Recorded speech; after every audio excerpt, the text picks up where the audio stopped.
તમારી જે લાઈફસ્ટાઈલ હોય, જે હું છે ને મારું છે અથવા જગત છે, એમાં અમે અમારા કુળ કુટુંબ જ્ઞાતિ સમાજ દેશ દુનિયા, અમારા કુળદેવી ઈષ્ટદેવ કુળદેવી ને અમારું ફેમિલી ને જે કંઈ અમારા ગામના કે અમારા સમાજ જે અમારા રિલેટિવ્સ ને બધું એક સ્ટાન્ડર્ડ. અને આ વસિત પ્રકાશ તો એ વધારે સ્ટાન્ડર્ડ ને આમ સાચું લાગે ને. દેહાધ્યાસને લીધે હું આ દેહ છું, સ્ત્રી છું, આ પુરુષ છે ને અમારા જે કાકા બાપા મામા હોય જે કંઈ બધા નજીક દૂર થોડા, તો એ સ્ટાન્ડર્ડ લાગે ને. આમ અમારા બધાના ઘર, ધન, માન, પછી શિક્ષણ, ભણતર ગણતર અને કામ ધંધા ને બધું જે કંઈ અને જે આચાર વિચાર આહાર વિહાર જે કંઈ બધી પ્રકૃતિ અને સ્વભાવ બધું, તો એ સ્ટાન્ડર્ડ લાગે ને. કારણ કે આ તો આપણે એક પ્રાચીન સત્શાસ્ત્ર પ્રમાણે આપણે એક તત્વ જ્ઞાન છે એ સાંભળ્યું એમ, પણ આપણને આમ એ નથી જ આપણે એ અધ્યાસ હોય જન્મનો, એટલે એ જ બરાબર છે. સ્ટાન્ડર્ડ એ જ છે. અને એમાં આપણે સુખી હોઈએ ને સુખ શાંતિ ને કલ્યાણ હોય એવું લાગે ને. આ તત્વબોધ સાંભળ્યા પછી એ સાચું નથી લાગતું.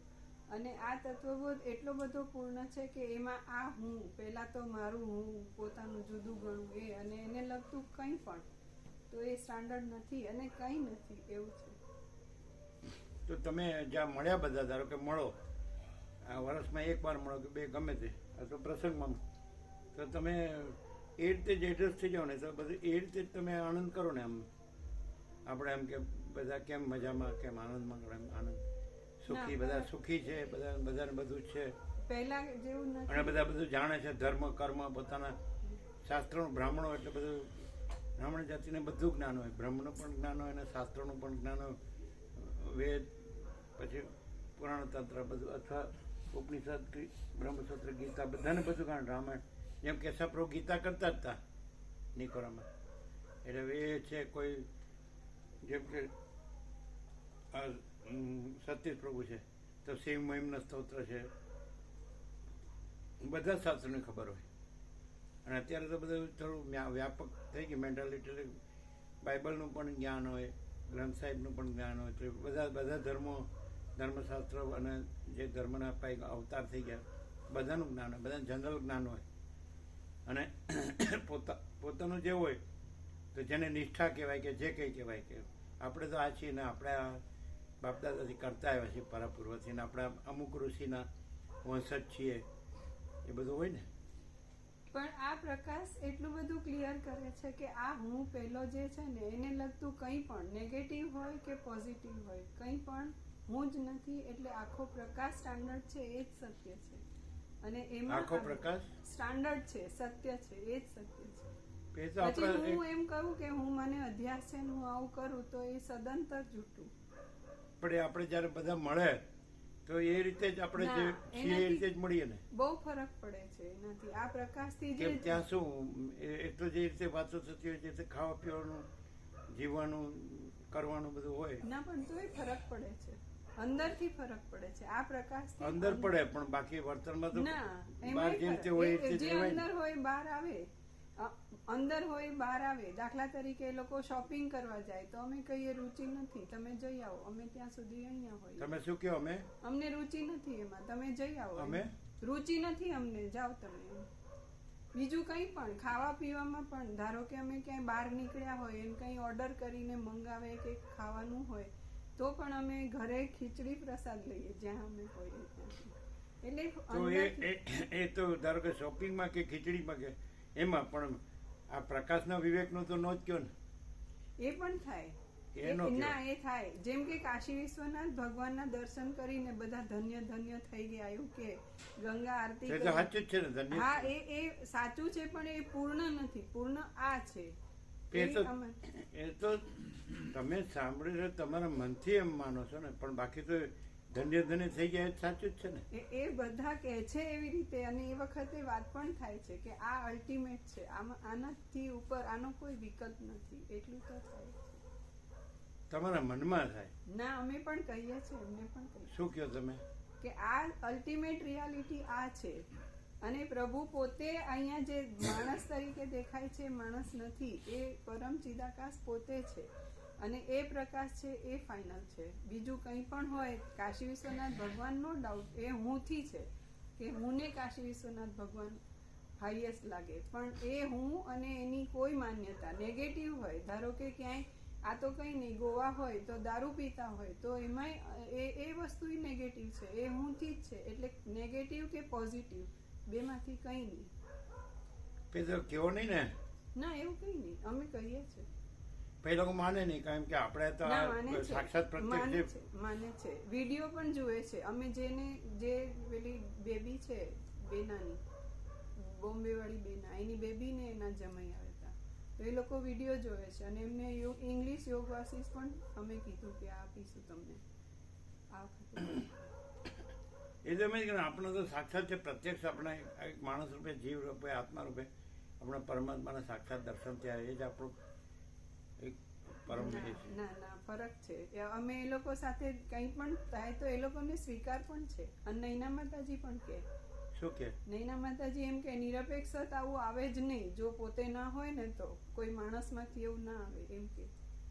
અને નિરપેક્ષ બધાને અપાવડાવે. ધારો કે અમે બધાને આપ્યું જ છે પહેલાથી, તો એમ કે તારું પેલું બોલેલું છે ને મોકલ, એટલે એને સાંભળવાથી થાય એમ. શું બોલેલું? યુટ્યુબમાં આપણે વાંચીને મૂક્યું છે ને, તો એ આપતો એ સાંભળીને પણ એ સમજી શકે એમ કે નૈના માતાજી અચૂક કે.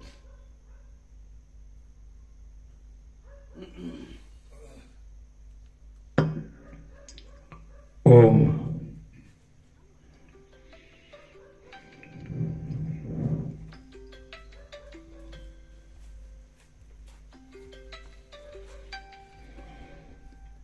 પરમ ચિદાકાશ, પરમ જ્યોતિ, અખંડ જ્યોતિ, મહાચિદાકાશ, સ્વયં પ્રકાશ, સંપૂર્ણ પ્રકાશ,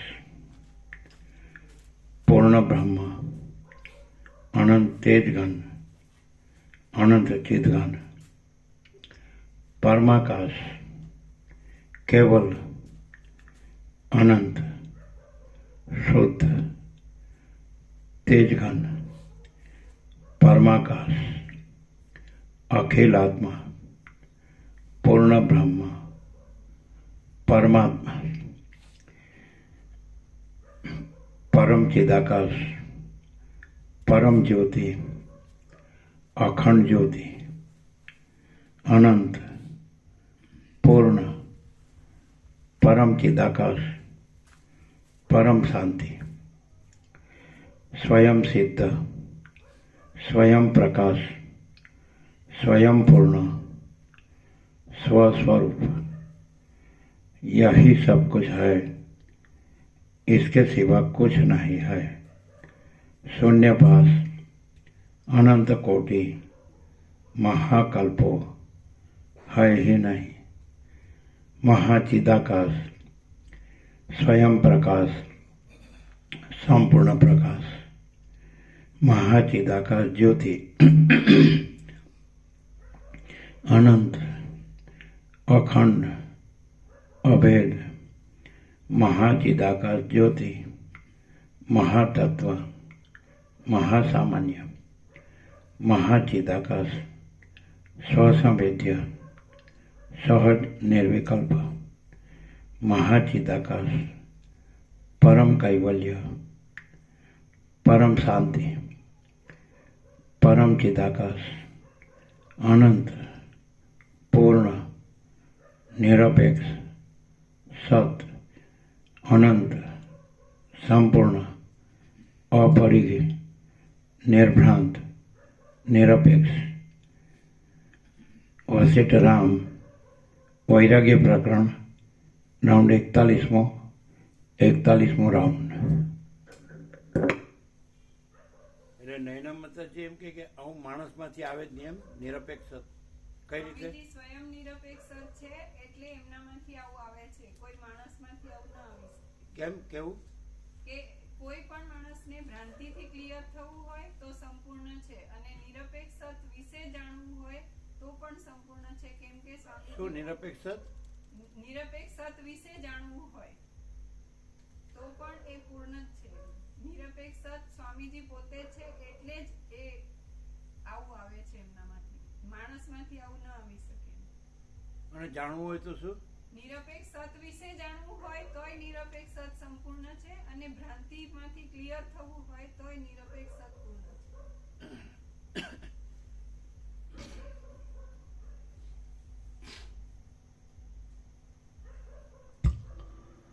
આદ્ય પરબ્રહ્મ સદગુરુ દેવ કી જય. તો આ જે લોકો નિરપેક્ષ સત તો બધાની પાસે છે અને બધાએ વાંચેલું છે, પછી એ બધા રહ્યા છે, તો એ શું? નિરપેક્ષ સત પોતાનું કામ કરે જ છે. એ લોકો એમની લાઈફસ્ટાઈલમાં દેખાય નહીં ભલે, પણ અંદરથી ચોક્કસ એ બદલાયું હોય કે જે પોતાની માન્યતા ધારણા કંઈ પણ છે તો એ ખોટું છે અને સતત છે એમ.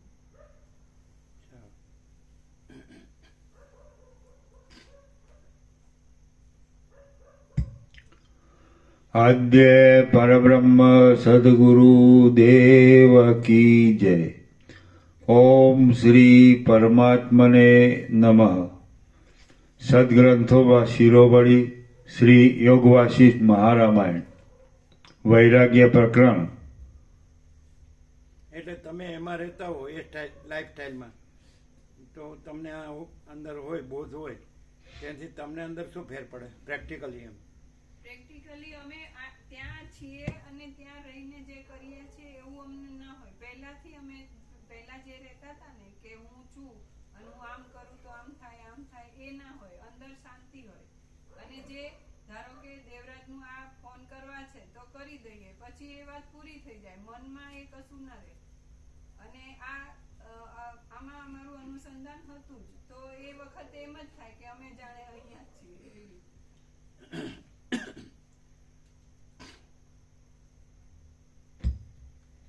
તો ચીનુ પ્રભુ અમે અહીંયા જ છીએ એવી રીતે જ બધે ફરતા હશે ને? એ હમણાં કંઈક નવું બોલશે નહીં ચીનુ પ્રભુ? અમે અહીંયા જ છીએ એવી રીતે અમે બધા ફરીએ છીએ એવું?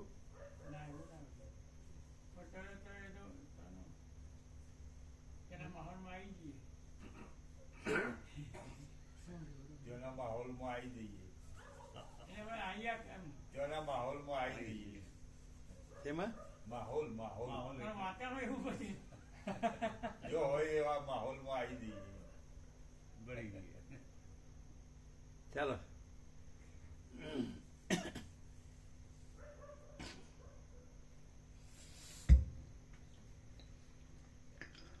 સર્ગ 21મો, પેજ નંબર 41. સ્ત્રીના શરીરની નિંદા. આ 21મા સર્ગમાં સ્ત્રીના શરીરની નિંદા કરવામાં આવશે. રામ બોલ્યા, નસો અને હાડકાની ગૂંથણીથી શોભનારી માંસની પૂતળી રૂપ અને યંત્રની પેઠે હાલ્યા કરતા સ્ત્રીના શરીરરૂપી પાંજરામાં તે શું સોહામણું છે? ચામડી, માંસ, લોહી અને પાણીને જુદા પાડીને સ્ત્રીના નેત્રોને જુઓ તો ખરા, તેમાં રમણીય પદાર્થ કયો રહે છે? અને છતાં તે ઉપર શા માટે ફોગટનો મોહ કરીએ? સ્ત્રીનું આ શરીર બહાર કેશથી અને અંદર લોહીથી ભરેલું છે. એ અત્યંત બીભત્સ શરીરનું વિવેકીને શું પ્રયોજન છે? હે મુનિ, સર્વ પ્રાણીઓના જે અંગોને વસ્ત્રોથી અને ચંદન આદિના લેપનોથી વારંવાર લડાવવામાં આવે છે, તે અંગોને અંતે તો માંસ ખાનારા ગરંજ અને શિયાળવા આદિ પશુઓ ફાડી જ ખાય છે. સ્ત્રીના જે સ્તનો ઉપર મેરુ પર્વતના શિખર ઉપરથી પડતા ગંગાજળના પ્રવાહ જેવી મોતીના હારોની હલક જોવામાં આવી હોય છે, તે જ સ્તનોને સમય પ્રાપ્ત થતાં કૂતરાઓ સ્મશાનોના ભાગોમાં અન્નના ગોળાની પેઠે ચપોચપ ખાઈ જાય છે. લોહી, માંસ અને હાડકાથી જ બનેલા ઊંટના અંગોના વનમાં જે સંસ્કાર થાય છે તે જ કામિનીના અંગોના પણ થાય છે. છતાં સ્ત્રી ઉપર આટલો આગ્રહ આમ શા માટે હોય? છતાં સ્ત્રી ઉપર આટલો આગ્રહ આમ શા માટે હોય? હે મુનિ, સ્ત્રીનું અંગ કેવળ ઉપરથી જોતા રમણીય છે એમ કલ્પવામાં આવે છે, પણ મને તો લાગે છે કે ઉપરથી પણ રમણીય નથી. કેવળ મોહને લીધે જ આ રમણીયપણું લાગે છે. મદિરા અને સ્ત્રી એ બંને મદ તથા મદનને લીધે ભારે ઉલ્લાસ આપનારા છે અને અનેક વિકારોથી ભરેલા છે. બંનેમાં ભેદ જ શો છે? હે મુનિ, સ્ત્રીઓરૂપી ખીલાઓમાં મદને લીધે સૂઈ ગયેલા પુરુષોરૂપ હાથીઓ શાંતિના વચનોરૂપી દ્રઢ અંકુશો વાગવા છતાં જાગ્રત થતા નથી. પાપરૂપ અગ્નિની જ્વાળાઓરૂપ સ્ત્રીઓ કેશરૂપી કાજળ ધારણ કરે છે. સ્પર્શ કરવામાં અશક્ય છે. તે આંખને પ્રિયકારી છે અને તેઓ પુરુષને ખડની પેઠે બાળી નાખે છે. ઉપરથી રસવાળી જણાતી છતાં વાસ્તવિક રીતે રસ વિનાની, એટલે ઉપરથી સુંદર દેખાતી છતાં પરિણામે દારૂણ ફળ આપનારી સ્ત્રીઓ છેટે સળગતા નરકરૂપ અગ્નિઓને પણ લાકડાની પેઠે ઉત્તેજન આપે છે. સ્ત્રીરૂપ લાંબી રાત્રિ કે જેમાં ચોટલારૂપ અંધકાર ફેલાયો છે, ચળકતી આંખોરૂપ તારાઓ છે, મુખરૂપી પૂર્ણચંદ્રનું બિંબ છે, તેમાં હાસ્યરૂપ પુષ્પોના સમૂહનો ઉઘાડ છે અને તેમાં પુરુષો ક્રીડા કરવામાં ચપળ થાય છે. તે અનેક કાર્યોનો વિઘાત કરનારી છે અને બુદ્ધિને અત્યંત મોહ ઉપજાવનારી છે. કાંતા એ વિષલતા છે. પુષ્પથી, રજસ્વલાપણાથી અને ફૂલથી તે મનોહર તથા મધુર લાગે છે. હાથરૂપી પાંદડાઓથી તે શોભે છે. આંખોના વિલાસરૂપ ભ્રમરોને તે ધારે છે. સ્તનરૂપી ગુચ્છોને તે ધારણ કરે છે. ફૂલના કેસરાઓને લીધે તે ગૌરાંગી છે અને માણસોને મારવામાં તે તત્પર રહે છે. તે લોકોને ઉન્મત્ત અને પરવશ કરી નાખે છે. ખોટા સત્કારરૂપ શ્વાસથી ઝાર પુરુષોરૂપી સર્પોનો વિનાશ કરવામાં ઉત્કંઠા ધરનારી એ સ્ત્રીરૂપ રીંછડી પુરુષરૂપ સર્પને બળાત્કારથી સુમાર્ગરૂપી રાફડામાંથી બહાર કાઢે છે. એના નીચે ટાંચ છે. રીંછડી પોતાના ફૂંફાળાથી સર્પને રાફડામાંથી બહાર કાઢી ખાઈ જાય છે, એ વાત પ્રસિદ્ધ છે. કામદેવ નામના બિલ્લે મૂઢ ચિત્તવાળા પુરુષોરૂપી પક્ષીઓને બાંધી લેવા માટે આ સ્ત્રીરૂપી જાળ પાથરી છે. હે મહારાજ, સ્ત્રીરૂપી મોટા ખીલામાં રતિરૂપ સાકરથી બંધાયેલો મનરૂપી મદગળ માતંગ મૂંગાની પેઠે ઊભો રહે છે. જન્મરૂપી ખાબોચિયામાં પડેલા અને ધનરૂપી કાદવમાં લોટતા પુરુષોરૂપી માછલાઓ માટે નીચ વાસનારૂપ દોરીવાળી સ્ત્રીરૂપ એક કુંડી ગલ છે. ગોડાર જેમ ઘોડાને, ખીલો જેમ હાથીને અને મંત્ર જેમ સર્પને બંધનકારક છે, તેમ સ્ત્રી પુરુષોને બંધન આપનારી છે. હે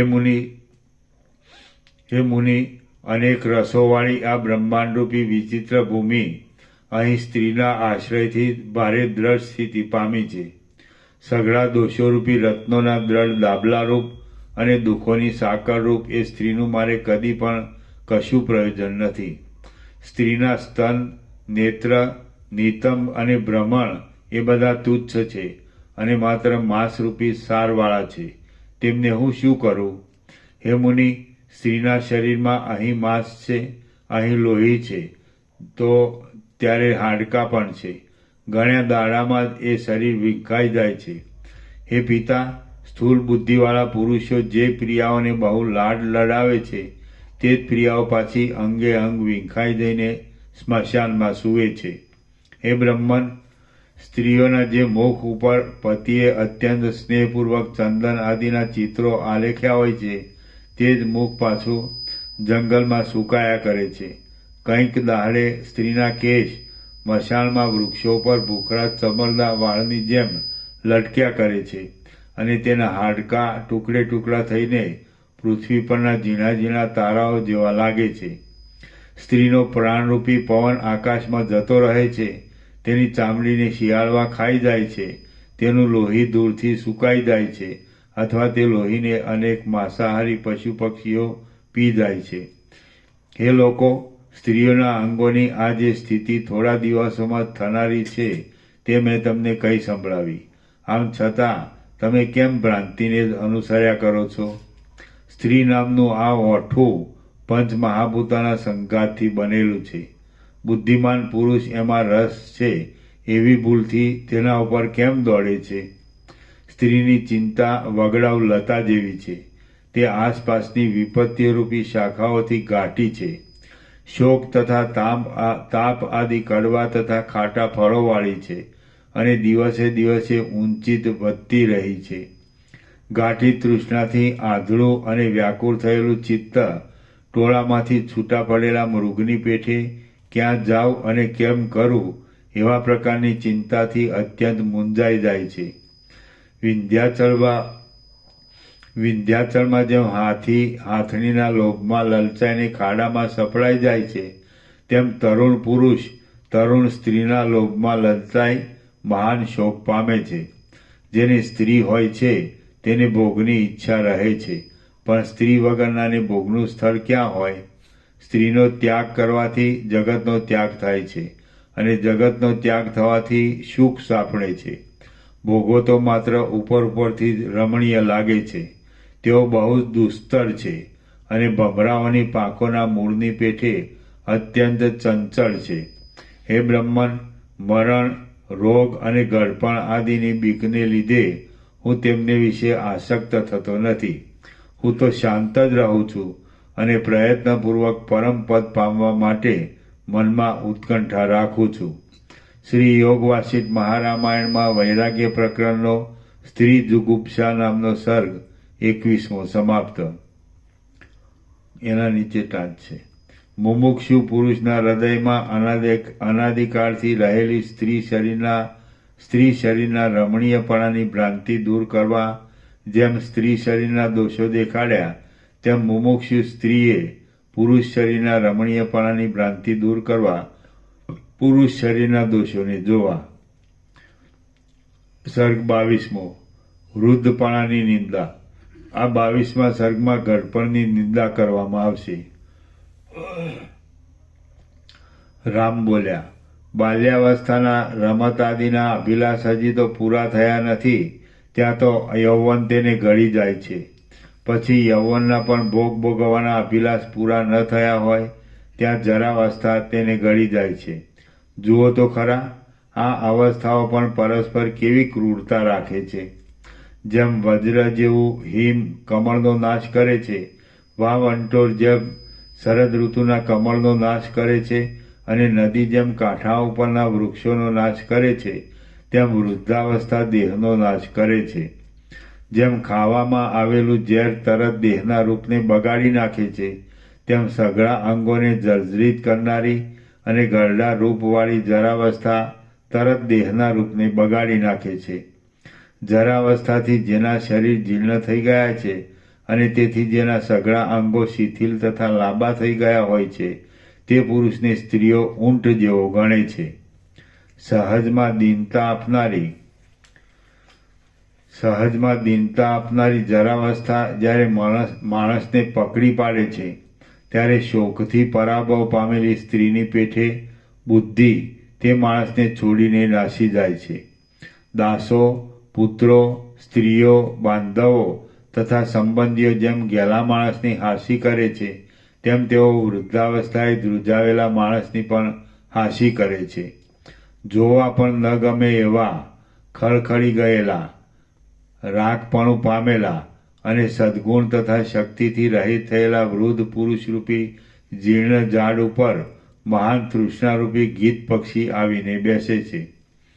દીનતા આદિ દોષોથી ભરેલી, લાંબી, હૃદયમાં બળતરા આપનારી અને સઘળી આપત્તિઓની મુખ્ય સખી એવી એ તૃષ્ણા ગળપણમાં વધે છે.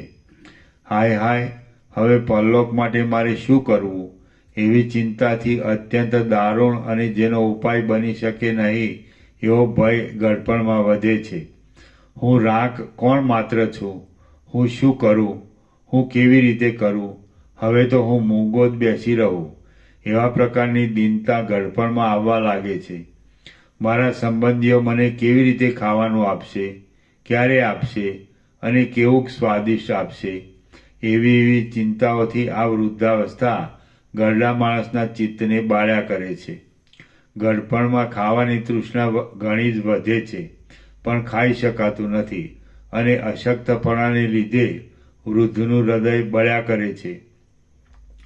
જેમાં પોતે નિવાસ કર્યો છે તે દેહરૂપી વૃક્ષને મળમૂત્રાદિકથી બગાડનારી અને કાયારૂપી વૃક્ષને માથે બેઠેલી જરારૂપ બુઢી બગલી રોગરૂપી સર્પથી ઘેરાઈને ચીસો પાડે છે. ત્યાં તો મૂર્છારૂપી અંધકારને ઈચ્છનારો મૃત્યુરૂપી ઘુવડ ત્યાં ક્યાંકથી આવી પહોંચેલો જણાય છે.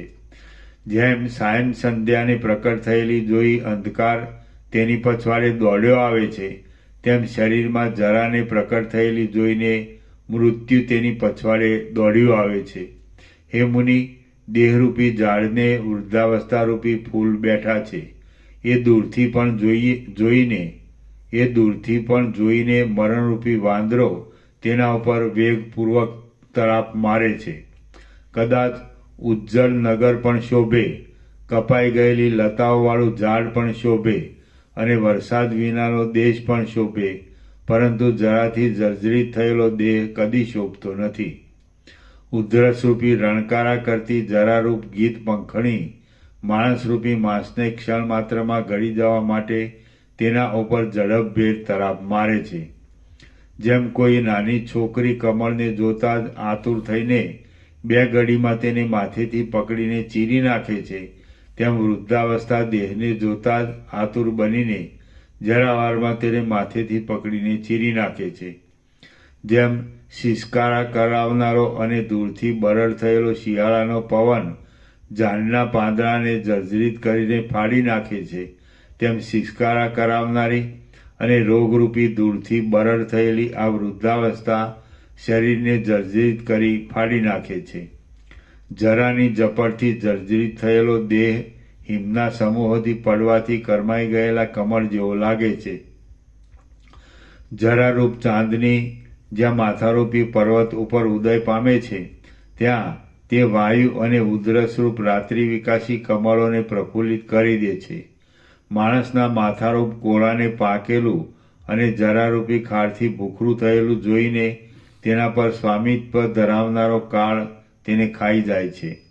જ્યારે આયુષ્યરૂપી પ્રવાહ મહાવેગથી ચાલવા લાગે છે, ત્યારે જરારૂપી જાહ્નવી આ શરીરરૂપી કાંઠે રહેલા વૃક્ષોના મૂળોને મહા ઉદ્યોગપૂર્વક કાપવા માંડે છે.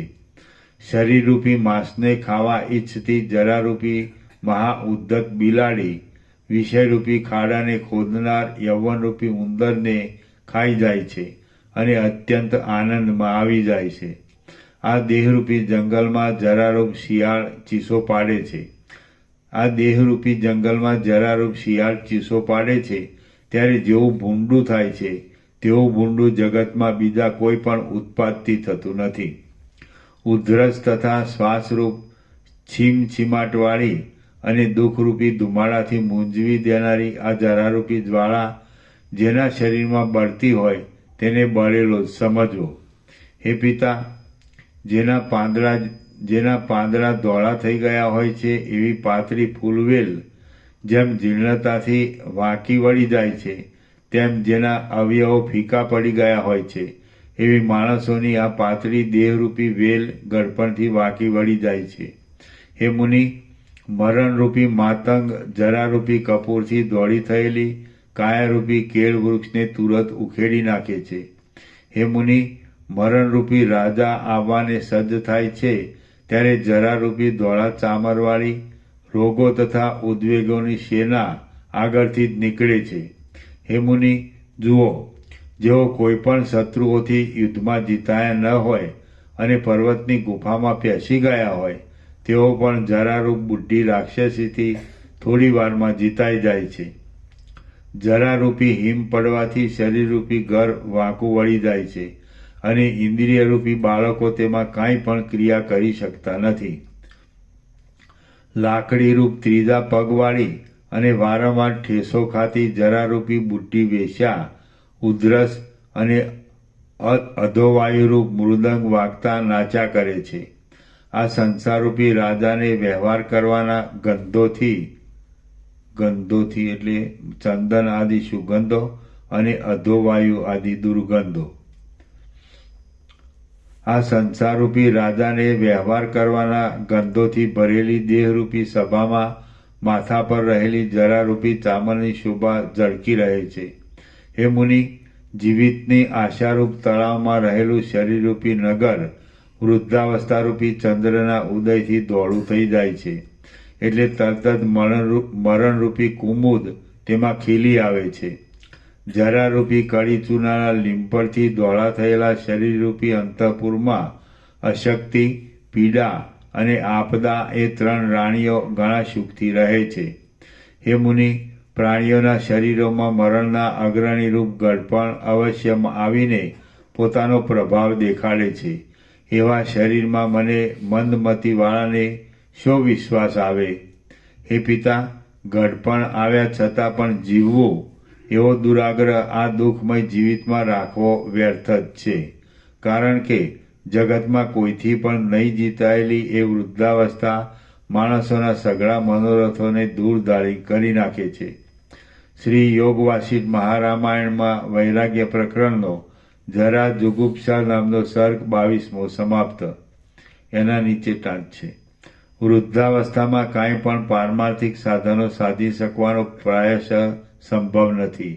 માટે વિવેકીએ ઉપર કહેલા દોષોવાળી વૃદ્ધાવસ્થા પ્રાપ્ત થતા પહેલા જ પારમાર્થિક સાધનો સાધી લેવા. સર્ગ 23મો કાળ વર્ણન. આ 23મા સર્ગમાં સર્વ પ્રાણીઓની અનેક ક્રિયાઓને કરનારા કાળનું વર્ણન કરવામાં આવશે. રામ બોલ્યા, અનેક જાતના લાભોની કલ્પના સંબંધી ઘણી વાતો કરનારા દેહાભિમાની લોકોએ શત્રુ, મિત્ર અને રાગદ્વેષ આદિ અનેક ભેદોથી આ બ્રહ્માંડના છિદ્રમાં ખોટી પકડને અત્યંત દ્રઢ કરી મૂકી છે. ઝાડની પેઠે દૂરથી પણ ખેંચી લઈને બાંધી દેનારા વિષયોના પાંજરા જેવા આ દેહમાં વિવેકી પુરુષોને કેમ જ વિશ્વાસ આવે? એ તો બાળક જ અરીસામાં પ્રતિબિંબિત થયેલા ફળને ખાવાની ઈચ્છા કરે. કેટલાકને આ ક્ષુદ્ર સંસારમાં તુચ્છ સુખની આશા હોય છે, પણ કાળરૂપી ઉંદર તે આશારૂપી તંતુને અશેષે કાતરી નાખે છે.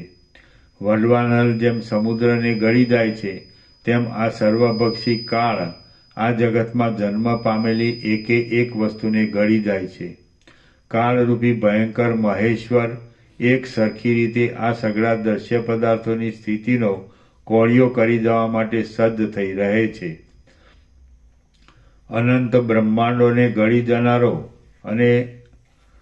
અને જગતમાં વ્યાપી રહેલો આ કાળરૂપી દેવ મોટા પુરુષોને તોડવામાં પણ ઘડીની ઢીલ કરતો નથી.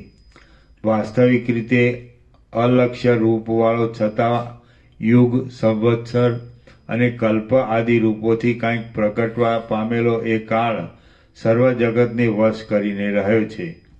જેમ સર્પોને ગરુડ ગળી ગયો હતો, તેમ આ કાળ જેઓ રૂપવાળા હતા, જેઓ સારા કામ કરનારા હતા અને જેઓ મેરુ પર્વત સમાન ભારે હતા, તેમને પણ ગળી ગયો છે.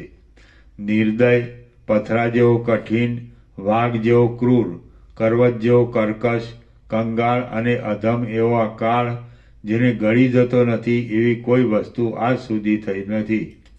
સર્વને કોળિયારૂપ કરવામાં તત્પર થનારો આ બહુપક્ષી કાળ પર્વતોને પણ ખાઈ જાય છે અને એમ અનંત બ્રહ્માંડોને ખાવા છતાં પણ તે ધરાતો નથી. નટની પેઠે અનેક રૂપોને ધારણ કરીને આ કાળ સંસારરૂપી નાટકમાં તે વસ્તુઓનું હરણ કરે છે, તેમનો વિનાશ કરે છે, તેમની નવી ઉત્પત્તિ કરે છે, તેમને ખાઈ જાય છે અને તેમનું ઉચ્છેદન કરે છે. પોપટ જેમ દાડમના બીજોને ફોલીને ખાઈ જાય છે, તેમ કાળ જગતમાં જુદા જુદા રહેલા પદાર્થોને વીંખીને નિરંતર ખાયા કરે છે. વૃદ્ધિ પામેલા લોકોરૂપી કમળોના વનમાં રહેલો અને પાપ પુણ્યરૂપી દંતશૂળની અણીઓથી પ્રાણીઓરૂપી પાંદડાઓને પ્રાણીઓરૂપી પાંદડાઓને છૂંદી નાખતો આ કાળરૂપી હાથી સર્વદા ગાજ્યા જ કરે છે. જેમનું મૂળ બ્રહ્મા છે અને મોટા દેવતાઓ ફળ છે એવા બ્રહ્માંડોરૂપી વૃક્ષોવાળા બ્રહ્મરૂપી વિશાળ વનમાં કાળ ચારે બાજુ વ્યાપીને રહેલો છે. રાત્રિઓરૂપી ભમરાવાળા અને દિવસરૂપી ફૂલવાળા વર્ષો, કલ્પો તથા તેમના અંતર્ગત કળારૂપ લતાઓની પૂર્ણ રચના કર્યા કરતો આ કાળરૂપી પુરુષ કદી પણ કાયર થતો નથી. હે મુનિ, આ દુતારાઓના શિરોમણીરૂપ કાળ ભેદાતો નથી, બાળતા બળતો નથી અને દેખાતા છતાં પણ દેખાતો નથી. વિસ્તારને પામેલો આ કાળ ભારે ભારે મનોરથની પેઠે એક પલકારામાં કોઈ વસ્તુને એકદમ ઉત્પન્ન કરે છે અને કોઈ વસ્તુનો એકદમ નાશ કરી નાખે છે. કથોલી રીતભાતવાળી અને પ્રાણીઓના કષ્ટથી પુષ્ટ થતી પોતાની ચેષ્ટાથી આ કાળ દેહાદિકના અધ્યાસવાળા જીવોને સ્વર્ગ તથા નરક આદિમાં ફેરવ્યા કરે છે. પોતાનો સ્વભાવ કેવળ પેટ ભરવાનો જ હોવાથી એ કાળ ખડ, ધૂળ, ઇન્દ્ર, મેરુ, પાંદડા અને સમુદ્ર વગેરે સઘળા પદાર્થોને ગળી જવા સારું સજ્જ રહે છે. આ કાળમાં જ પૂરું ક્રૂરપણું છે, પૂરું લોભીપણું છે, પૂરું દુર્ભાગ્યપણું છે અને પૂરું ચપળપણું છે. જેમ બાળક 2 દડા ઉછાળીને પોતાના આંગણામાં રમે છે, તેમ કાળ પણ જાણે પોતાની લીલાથી સૂર્ય તથા ચંદ્રને ઉછાળીને આકાશમાં રમે છે. કલ્પ પૂરો થાય છે ત્યારે એ કાળરૂપી કાપાલિક સઘળા પ્રાણીઓનો વિનાશ કરીને અને પગ સુધી તેમના હાડકાની માળાઓ પહેરીને નાચ્યા કરે છે. પ્રલયકાળમાં નિરંકુશ આચરણવાળા એ કાળના અંગોમાંથી નીકળેલા પવનોને લીધે મેરુ પર્વત આકાશમાં ભોજપત્રની પેઠે ઉડ્યા કરે છે. એ કાળ રુદ્ર થઈને પાછો ઇન્દ્ર, બ્રહ્મા, શુક્ર તથા કુબેર રૂપ થાય છે અને વળી પાછો કોઈ રૂપ નહીં એવો થઈ જાય છે. જેમ સમુદ્ર પોતાનામાં ઉઠતા અને બેસી જતા તરંગોને રાત્રિ દિવસ ધારણ કરે છે, તેમ કાળ પોતાનામાં નિરંતર ઉત્પન્ન થતી અને નિરંતર પ્રલય પામતી અનેક દેખાવવાળી સૃષ્ટિઓ ધારણ કરે છે. જેમ કોઈ માણસ વૃક્ષોમાંથી પાકા ફળોને પાડ્યા કરે છે, તેમ કાળ મહાકલ્પોમાંથી પાકેલા દેવ તથા દૈત્યોના સમૂહોને પાડ્યા કરે છે. આ કાળ બ્રહ્માંડરૂપી ફળોવાળું ઉંબરાનું એક મહાવૃક્ષ છે. તે ફળો વારંવાર પડ્યા કરે છે અને તેમાં પ્રાણીઓરૂપી મચ્છરો ગણગણ્યા કરે છે. પ્રાણીઓની ક્રિયારૂપ પ્રિયતમાની સાથે રહીને આ કાળ બ્રહ્મરૂપી ચાંદનીને લીધે પ્રફુલ્લિત થયેલી જગતરૂપ કુમુદિનીથી પોતાના શરીરને વિનોદ કરાવે છે. જેમ મોટો પર્વત અનંત તથા અપાર બ્રહ્મરૂપી પાયાથી પોતાના ઊંચા શરીરને ટેકવી રહે છે, તેમ કાળ પણ અનંત અને અપાર બ્રહ્મરૂપી પાયાથી પોતાના ઊંચા શરીરને ટેકવીને રહ્યો છે. આ કાળ કોઈ સ્થળે અંધારા જેવું કાળું કાર્ય કરે છે, કોઈ સ્થળે વિસ્તારવાળું ઉજળું કાર્ય કરે છે અને કોઈ સ્થળે એ બંનેથી જુદા સ્વભાવવાળું કાર્ય કર્યા કરે છે. જેમ માણસ બહુ જ બોજાવાળી પૃથ્વી પર પગ ટેકવીને રહે છે, તેમ કાળ પણ જેમાં અનંત પ્રાણીઓના સંસારોનો લય થાય છે એવી બ્રહ્મની દ્રઢ સત્તા પર સ્થિર પગે રહ્યો છે. એ કાળ કોઈ રીતે કાયર થતો નથી, કોઈના પર પ્રેમ કરતો નથી, એ આવતો નથી, જતો નથી અને સેંકડો મહાકલ્પ વીતતા પણ એ અસ્ત કે ઉદય પામતો નથી. કાળજી ધર્યા વગર ભારે અનાસ્થાથી બેદરકારીથી જગતમાં ફેરફાર કરવાની રમત કરીને જ તે પોતાના વિશાળ શરીરને રાજી રાખ્યા કરે છે. એ કાળ રાત્રિરૂપી કાદવમાંથી ઉત્પન્ન થનારી અને વાદળારૂપી ભ્રમરોવાળી દિવસરૂપી રાતા કમળોની પંક્તિને પોતાના સ્વરૂપરૂપી તળાવમાં પ્રકટ કર્યા કરે છે. કાળરૂપી લોભી ધૂળ દોયો રાત્રિરૂપી કાળી અને જૂની સાવરણી લઈને મેરુ પર્વતની પાસે વિખરાયેલા સૂર્યના પ્રકાશરૂપી સોનાના ભૂકાને ઉસરડ્યા કરે છે. કૃપણપણાને લીધે તે કાળ પોતાની ચેષ્ટારૂપ આંગળીથી સૂર્યરૂપી દીવીને ખૂણાઓમાં ફેરવ્યા કરે છે અને જગતરૂપી ઘરમાં કોઈ વસ્તુ ક્યાં પડી છે તેની ખોળમાં રહે છે. દિવસરૂપી મટકાવાળા સૂર્યરૂપી નેત્રથી જોઈને એ કાળ જગતરૂપી જૂના વનમાંથી બહુ પાકેલા લોકપાલોરૂપી ફળો ખાયા કરે છે. જગતરૂપી જૂની ઝૂંપડીમાં વિખરાયેલા ગુણવાન લોકરૂપી મણીઓને એ કાળ અનુક્રમે ઘણી ઊંડાઈવાળા મૃત્યુરૂપી ડાબલામાં નાખતો જાય છે. ઉત્તમ લોકોરૂપી રત્નોનો જે હાર ગુણોના સમાગમથી અત્યંત તેજસ્વી થાય છે. ગુણોના નીચે ટિપ્પણી છે. વિદ્યા આદિ સદગુણો અને દોરાઓ. ઉત્તમ લોકોરૂપી રત્નોનો જે હાર ગુણોના સમાગમથી અત્યંત તેજસ્વી થાય છે તેને કાળ પોતાના અંગમાં શણગારની પેઠે ધારણ કરે છે અને વળી તેને કાપી નાખે છે. આ ચપળ કાળ દિવસરૂપી હંસોએ અનુસરેલી અને તારાઓરૂપી કેસરાવાળી રાત્રિરૂપી કાળા કમળોની માળાને નિરંતર કંકણની પેઠે ધારણ કરી રહ્યો છે.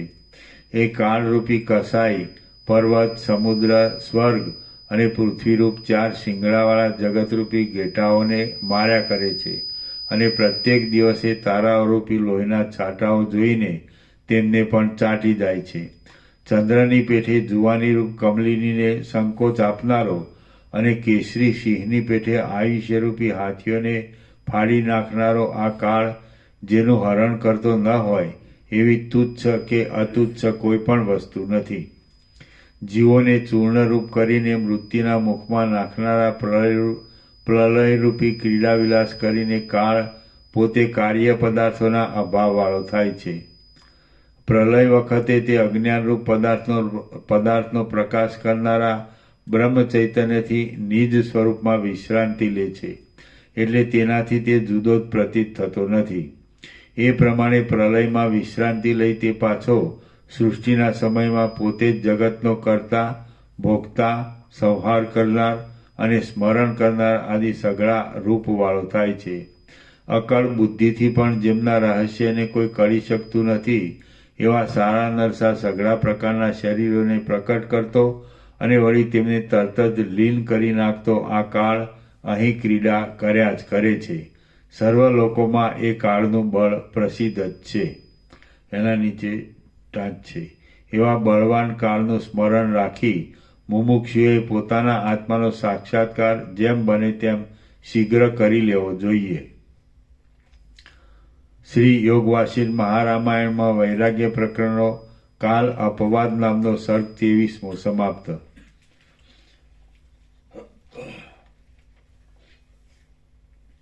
સર્ગ 24મો કાળનું રાજકુમાર રૂપે વર્ણન. આ 24મા સર્ગમાં કાળનું રાજકુમાર રૂપે વર્ણન કરવામાં આવશે.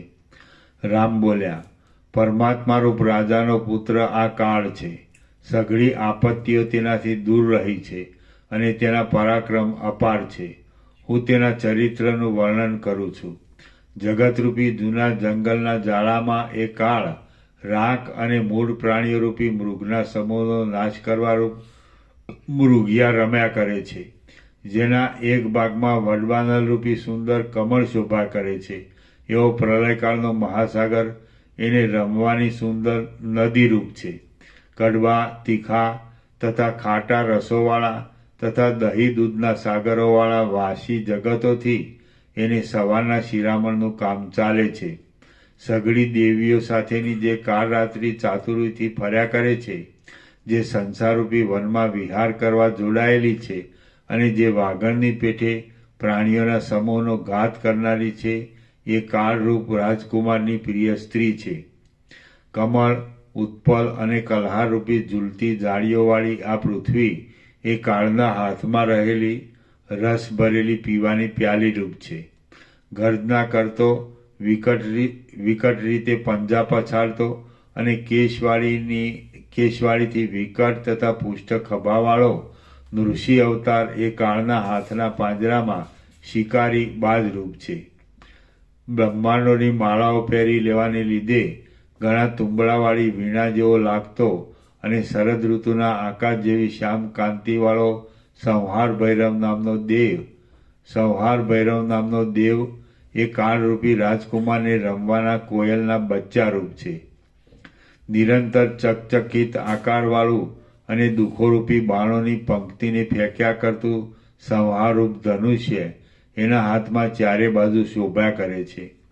લક્ષ્યો એટલે નિશાનો, લક્ષ્યો ફરતા છતાં અને પોતે પણ ફરતા છતાં લક્ષ્યોને ચીરી નાખતો, મૃગિયાના વિહારમાં ભારે ચતુર, લક્ષ્યોની વિંધનારાઓમાં સર્વોપરી, જૂના જગતરૂપી વનમાં અનેક ચપળ વૃત્તિઓ કરતો આ સર્વોત્તમ કાળરૂપી રાજકુમાર અહીં ઘણી ચાલાકીથી પ્રાણીઓને માર્યા કરે છે. શ્રી યોગવાસિષ્ઠ મહારામાયણમાં વૈરાગ્ય પ્રકરણનો રાજકુમાર નામનો સર્ગ 24મો સમાપ્ત. સર્ગ 25મો દૈવ અને ક્રિયારૂપ કાળનું વર્ણન. આ 25મા સર્ગમાં દૈવ અને ક્રિયારૂપ બે પ્રકારના કાળનું વર્ણન કરવામાં આવશે. રામ બોલ્યા, ઉપર કહેલા મહાકાળથી જુદો બીજા બે પ્રકારનો એક કાળ છે. તે મેળ વગરની રીતિઓવાળામાં શિરોમણી છે. તેનું પણ હું આ વિષયમાં જ વર્ણન કરું છું. આ જગતમાં જે કાળ ફળને ભોગવાવે છે તે દૈવ કહેવાય છે, અને જે કાળ ફળને ઉત્પન્ન કરનારી ક્રિયા કરાવે છે તે ક્રિયાકાળ કહેવાય છે. માત્ર પોતાના ચલનરૂપ એવી ક્રિયા વિના ક્રિયાકાળનું બીજું કાંઈ રૂપ, બીજું કાંઈ કામ કે બીજું કાંઈ ધારેલું જાણવામાં આવતું નથી. જેમ ગરમી હિમના સમૂહને બહુ જ ગાળી નાખે છે, તેમ એ ક્રિયાકાળ આ સઘળા કુણા પ્રાણીઓને બહુ જ ગાળી નાખે છે. જે કાંઈ આ ભારે વિસ્તારવાળું જગતનું મંડળ જોવામાં આવે છે તે એ ક્રિયાકાળની નાચવાની શાળા છે, અને તેમાં એ બહુ જ નાચ્યા કરે છે. ત્રીજો દૈવ નામનો કાળ છે, અને તેનું મહાદારૂણ કૃતાંત એવું પણ નામ છે. તે પણ કાપાલિક જેવો વેશ ધારણ કરી ઉન્મત્તપણાથી જગતમાં નાચ્યા કરે છે.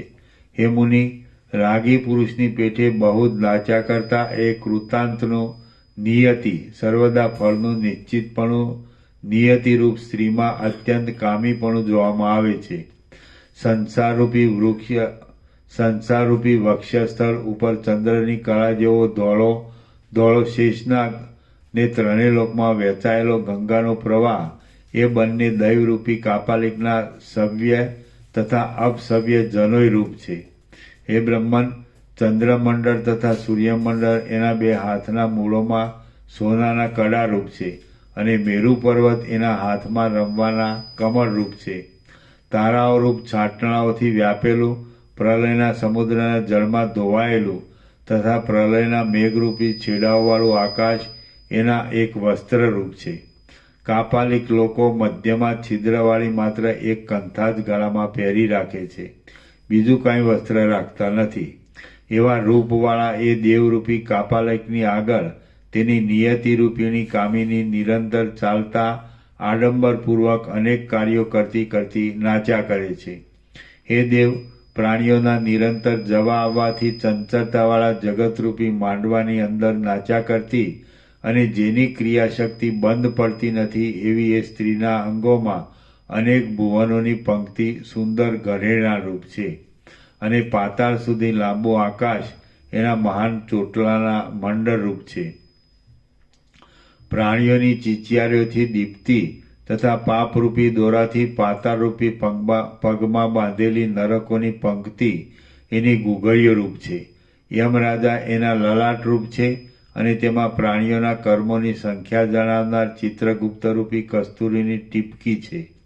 એ દેવી પોતાના પતિ દેવરૂપ કાપાલિકના અભિપ્રાયને અનુસરીને પ્રલયના સમયોમાં ભારે આડંબરથી પર્વતો ફાડવાના મોટા કડાકા કરીને નાચે છે.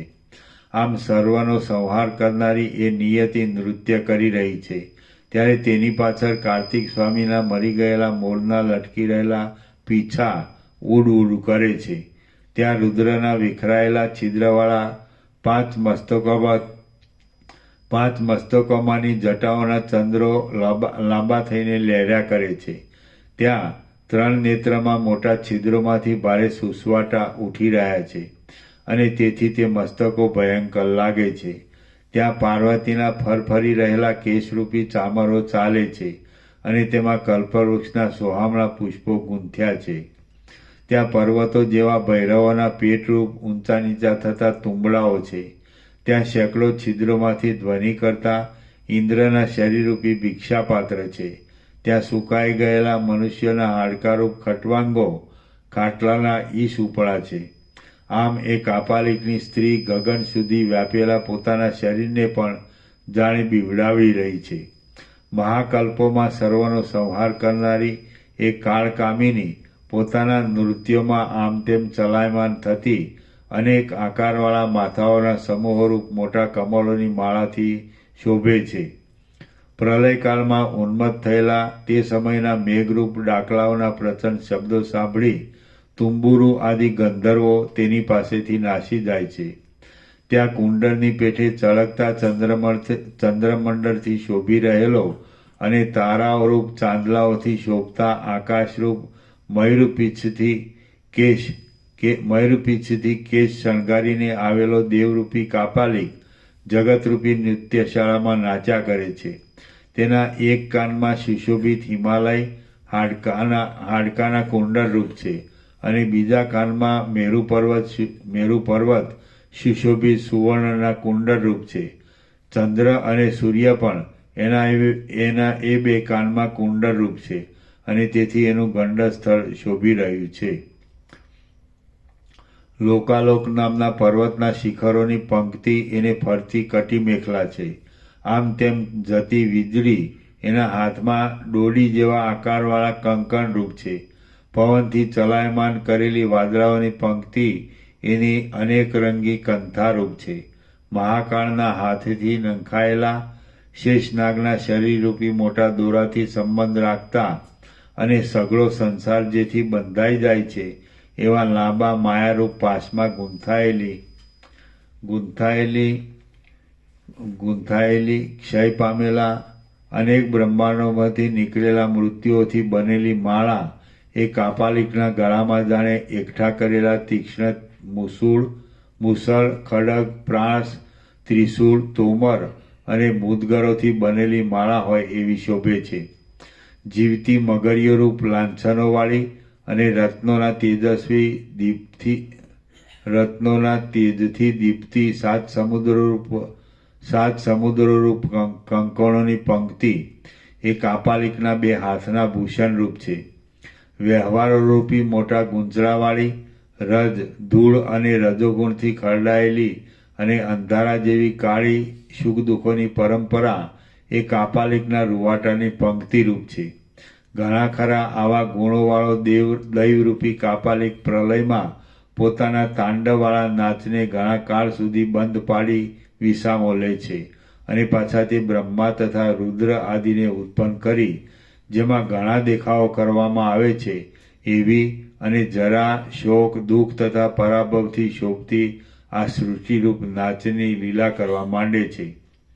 જેમ બાળક ગારામાંથી પૂતળા આદિની રચનાને કાયર થયા વગર કર્યા કરે છે તેમ એ દૈવરૂપ કાપાલિક પણ પાછા જળોને, વનોને, જુદા જુદા બ્રહ્માંડોને, પ્રાણીઓના સમૂહોને અને તે સમયને અનુસરતી સ્થિર તથા ચંચળ નવી નવી રીતભાતોને કાયર થયા વગર કર્યા કરે છે. શ્રી યોગવાસિષ્ઠ મહારામાયણમાં વૈરાગ્ય પ્રકરણનો કૃતાંત વિલસિત નામનો સર્ગ 25મો સમાપ્ત.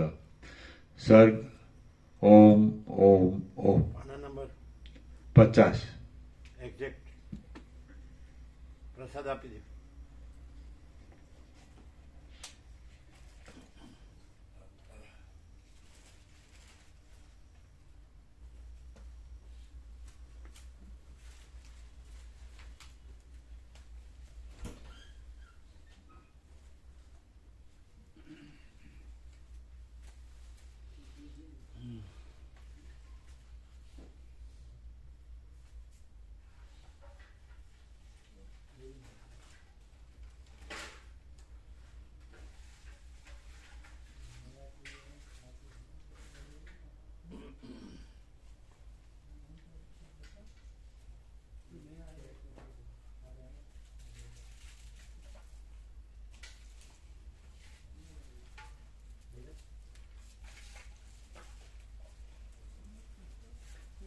પ્રસાદ આમાં કોઈ નવું આવ્યું છે? પેલા પ્રભુ આવ્યા, તમે એકલા આવ્યા?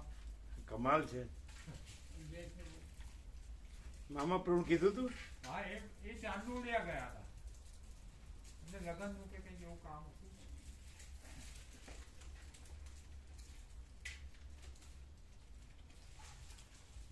એને કોથળી આપો.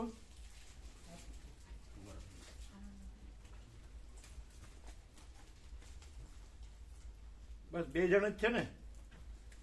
બીજા બધાને તો આપેલું છે. એટલે એમને આપો.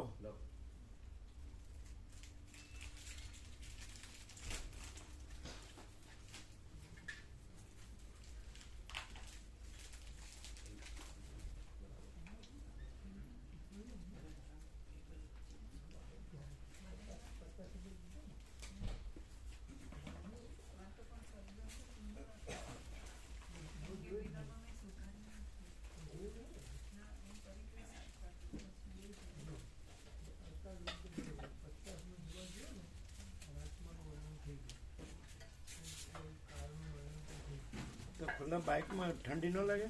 આ પહેરેલું છે ને કાનમાં રૂ ભરાયેલું છે, જાકેટ છે. એટલે પહેરો એટલે વાંધો નહીં ને? ના પહેરેલું છે એટલે વાંધો નહીં. કાનમાં રૂ ભરાઈ દીધું છે અંદર. બરાબર. આજે સવારે બધા આવ્યા હતા? હા સવારે, પણ મારે સવારનું જરા એડજસ્ટ થતું નથી. બપોર પછી ગયા બધા જમીને?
कपड़ा मिला बराबर आपको जो चाहिए वो? हाँ मिला. गरम है? कौन सा कंपनी?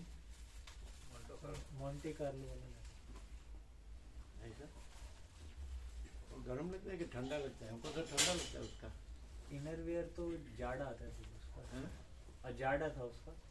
अच्छा क्वालिटी. कैसा मोटा था वो, थिक था ना. आता है ऐसा? हाँ थिक आता है नीचे का. ऐसा नहीं तो इनर वगैरह पतला आता है, हाँ, वो नहीं. साल वगैरह पतला आता है. हम ऊपर का नहीं लिया.